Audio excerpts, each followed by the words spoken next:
was beautiful. Thank you.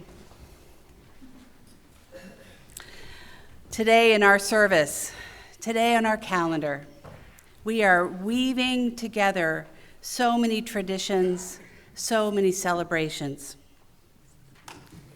We are weaving together the Christian celebration of Easter, the Jewish ritual of celebrating Passover, the splendor and the renewal of spring in our earth-centered traditions, and the remembrance of Earth Day. And all of these welcome and embrace hope. Easter is a story of hope. It is a story of the triumph of love after death, love that never dies. And Passover is a story of hope. It is a story of the courage and the strength of those seeking collective freedom after bondage. And spring, spring is a story of hope every day. It is definitely a renewal of the splendor of life itself. And Earth Day is a story of hope. It is the reminder that we are a part of the interconnected web of life itself. And I don't know about you, but I need some hope these days. Because on a daily basis, I am grieving and I'm angry.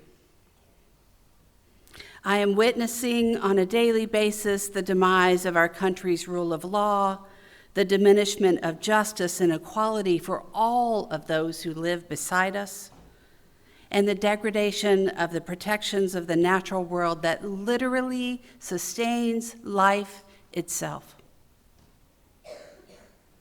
My mind has been spinning, and my heart has been breaking.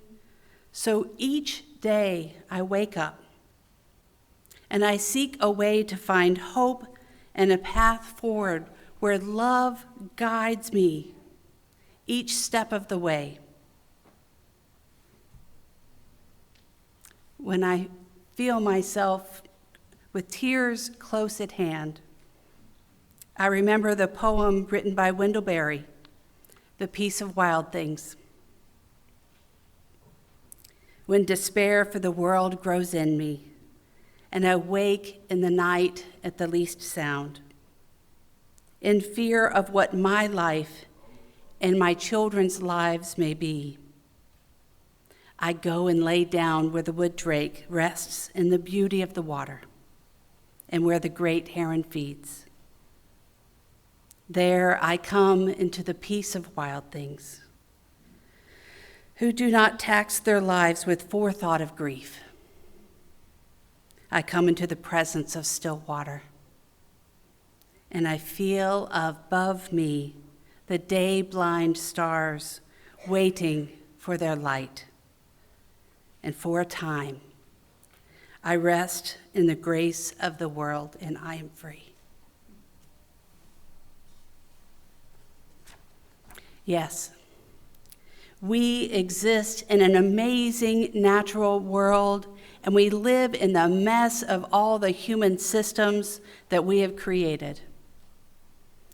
Those systems, those political systems, ecological systems, economic systems, and so on. So my response, not just as a minister, but as a Unitarian Universalist and as a human being, I seek a theological response. And I ponder, what can we do within these systems to find our way back to where the Spirit within us can meet these real-life issues? Our Unitarian Universalist faith gives us in these times a way to find hope and love and to awaken each day to find ourselves anew. The answer is simple, and it might sound a little Pollyanna,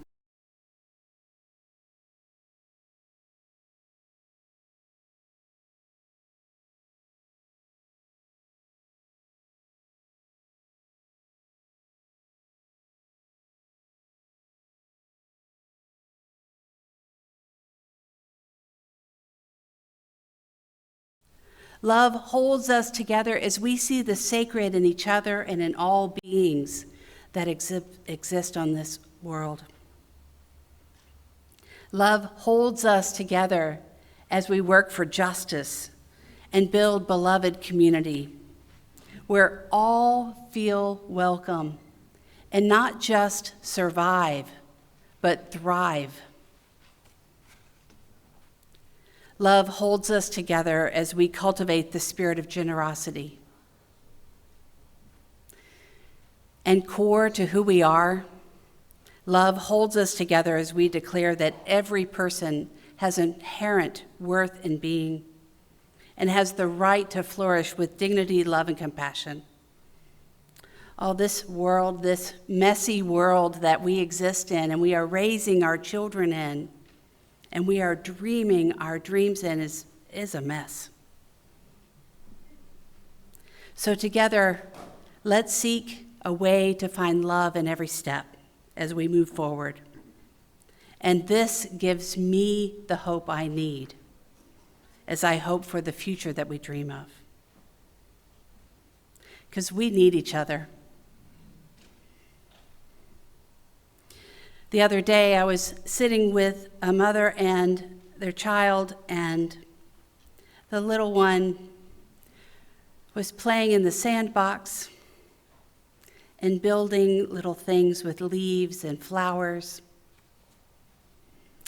And the sweet strawberry that came off the plant, this little being told me about its sweetness. It reminded me that we rest in each other's embrace. And this, my friend, is the definition of grace.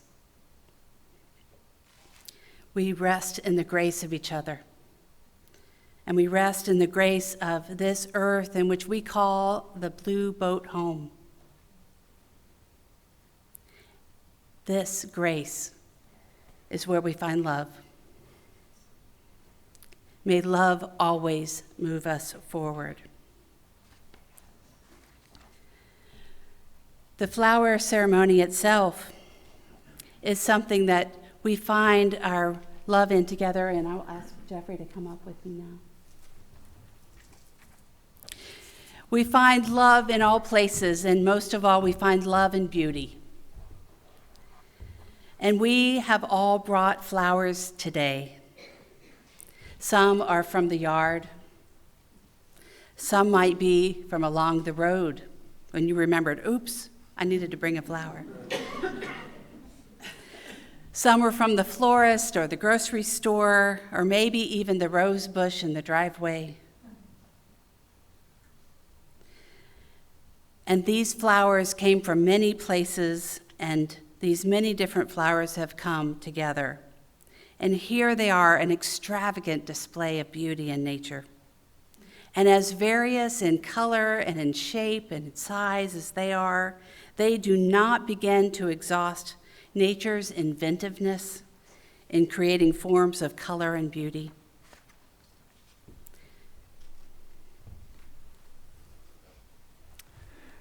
And now when we begin our ceremony, you will come up and take one of these flowers, a different one than the flower that you brought. Take it not to keep forever and ever. Nothing is forever. Take a flower as a symbol of gratitude for beauty that we did not create, of gratitude for blessings that we do not deserve, of gratitude for joys which come when unexpected. Take a flower as a symbol of your participation in the community of this congregation, of your participation in the community of humankind, of your participation in the community of all living things, of your participation in the universal community.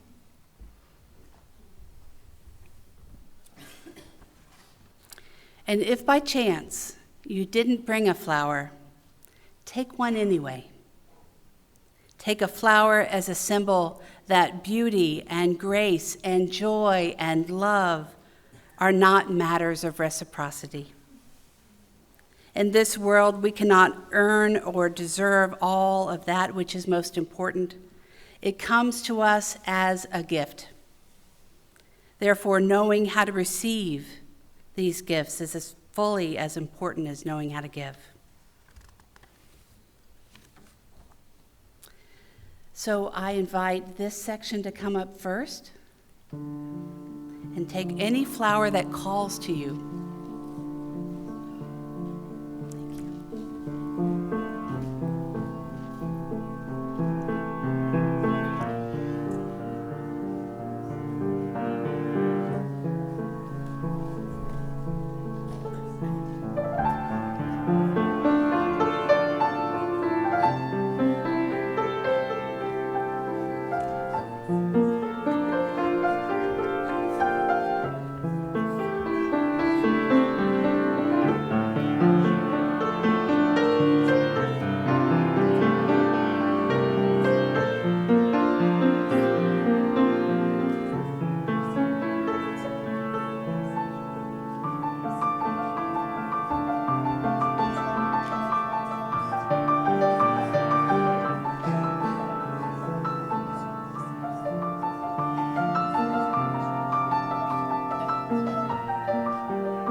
We have a request for everyone to hold up their flower.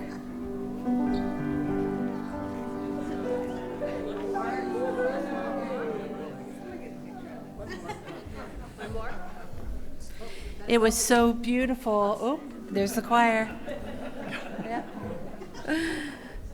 It was so beautiful to see all of you come up, and especially to see the eyes roaming around for that particular one. So wonderful. We're going to close our service with the singing of Blue Boat Home. It is in our teal hymnal if you need the music, and the words are here. It's a beautiful song. Let's rise in body or voice to sing together.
I close with these words that were inspired by the writings of Alex Holt. For all who celebrate the resurrection of Jesus, may this day be another affirmation of divine love and promise. For all those who celebrate Passover, may the festival of freedom remind you of the courage of ancestors and the promise of liberation. For all those who seek the eternal story and the new spring and life beginning anew, may you breathe deeply of a season of promise and hope. And for all those experiencing despair or hopelessness, may you find in the darkness or depression a doorway to light and warmth that offers you freedom. For all of us, together we can do what no isolated person can do.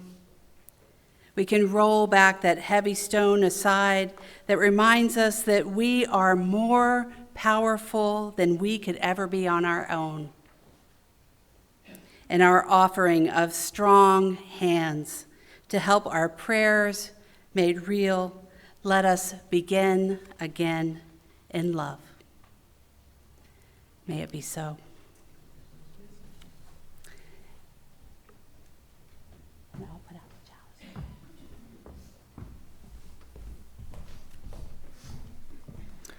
As our chalice is extinguished this morning, we extinguish this chalice, but not the light of truth, the warmth of community, or the fire of commitment. These we carry in our hearts and out into the world until we are together again. And just a couple quick announcements. But I do have to say, first of all, I've really enjoyed seeing all the Easter outfits and the Easter hats. I really appreciate all that. It was very, you guys look great today. Thank you. And next week, our senior is our youth service. It's all done by the youth of Emerson. If you've never been to an Emerson youth service, I highly recommend it. It is always very, very interesting to hear what the youth have to say. They do the message, they do the story, they do it all, and it's a really good service. So please be here next week. And the week after that is Reverend Christina will be back, and it'll be our Founders Day picnic, which is really, really fun. So make sure you're here for that. And even more important than the picnic is our annual photo. If you're new to Emerson, maybe you've been down this hall, you see the pictures from the past. So please be here for that so you can be in the picture. It doesn't take long. We do it outside. After the service, it takes like less than 10 minutes and we're done. So please be here for that. Okay, I think we have a couple more announcements. Yes, Claudia. Good morning. Good morning, Emerson. I'm here on this beautiful Sunday to make a request for two things. To please make your financial pledge to Emerson if you haven't done so yet. And if you have made your pledge, thank you. And to ask if you would consider reaching even deeper to give a little bit more. Here are the facts. We launched our campaign on March 9th, and as of today, we have received 110 pledges out of a possible 158. In last year's campaign, 130 Emersonians pledged. Gratefully, our membership has grown over the last year, so let's close the gap. It would be a wonderful thing if we can get much closer to having full participation of our congregation in our stewardship campaign. The 110 pledges equal $292,728. That represents $57,271 below our goal of $350,000. I am confident that if our congregation would dig a little deeper and give a bit more, we can also achieve our financial goal. As we have said before, if we cannot secure the required financial support of Emerson, regrettably, we will have to make choices to include continuing not to pay our extraordinary staff the just and professional wages they deserve. We will need to make changes to our superb religious education programming. This continues to be a hallmark of who we are as Emersonians. Other programming, such as OWL, social justice, repair and maintenance of our building to include needing a new security system, and the dream of expanding our fellowship hall could be in jeopardy. We have until May 1st to do all we can to achieve our stewardship goal of 158 pledges and $350,000. Please help us achieve what we deeply believe we can do. You can go to Realm or EUUC online platform, or you can come see me, as I would be happy to enter your pledge for you. Thank you for listening.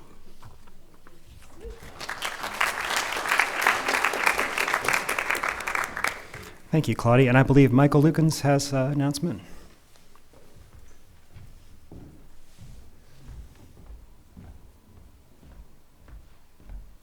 All right.